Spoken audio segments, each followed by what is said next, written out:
বৌদি, বৌদি,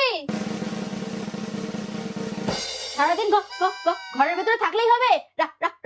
রান্না বান্না করতে হবে না? গ্যাস শেষ হয়ে গেছে, কিভাবে রান্না করব? তোমার ভাইকে বলো গ্যাসটা এনে দিতে।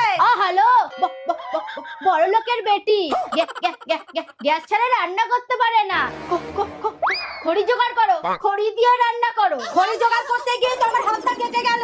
তোমার দ্বারা কিছুই হবে না। তাহলে তুমি জোগাড় করে দাও। দাঁড়াও, এই নাও, এইগুলো দিয়েই রান্না করো।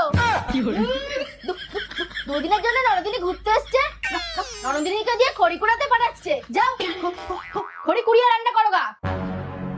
এর যে একটা বিহিত করতেই হবে। দাঁড়াও চাদু, দেখাচ্ছি। পূজা, পূজা, কি রে তুই?